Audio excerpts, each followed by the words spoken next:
আপনার যদি সাহস থাকে মুখ্যমন্ত্রী, সিসিটিভি ক্যামেরা বের করুন। বললাম তো, সাহস থাকে সিসিটিভি ক্যামেরা বের করুন। বেতন কাটবেন, কিসের ভয় দেখাচ্ছেন? কিসের ভয় দেখাচ্ছেন? ঘাট ধাক্কা দিয়ে বের করে দেন, সিকিউরিটিকে দিয়ে কথা বলতে দেন না। আমাদের অন্যায়টা কি ছিল? আমরা বলেছি ডক্টর অশোক লাহিড়ীর বক্তব্য কেন এক্সপাঞ্জ করা হয়েছে। আর স্পিকার মহোদয়ের স্টেটমেন্ট চন্দ্রিমা ভট্টাচার্য দেবে? স্পিকার মহোদয় দিতে পারবেন না, সেই ক্ষমতা ওনার চলে গেছে।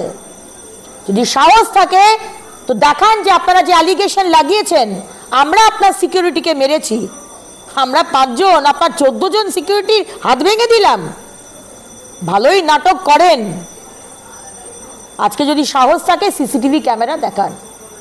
আপনার কাছ থেকে আমাদের গণতন্ত্রের পাঠ শিখতে হবে না। আপনার তো আজকে ওই তামান্নাকে দেখতে যাওয়া উচিত ছিল। এখানে এসে তো একবারও তামান্নার কথা বললেন না। আপনার পার্টির লোকেরা আসল বোম নিয়ে জয়োল্লাস করে একটা ফুটফুটে 9 বছরের বাচ্চার প্রাণ নিয়ে নিলেন, একবারও ক্ষমা চাইলেন না বিধানসভার মধ্যে। আপনার তো ক্ষমা চাওয়া উচিত ছিল। ভালো লাগলো যে আপনি অন্তত একটু লজ্জিত। আজকে রিগিং করে কিভাবে আপনারা জিতেছেন সেটা তো নয়, বাদই দিলাম, একটা জয়োল্লাসে একটা ছোট্ট বাচ্চার মেয়ের প্রাণ চলে গেল। সত্যি আপনাদের না কোনো লজ্জা আছে, না কোনো অনুশোচনা আছে।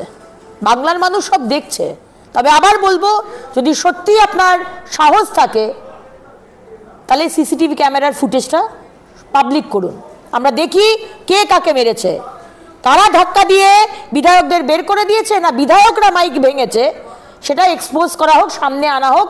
বাংলার মানুষ সেটা জানতে চায়।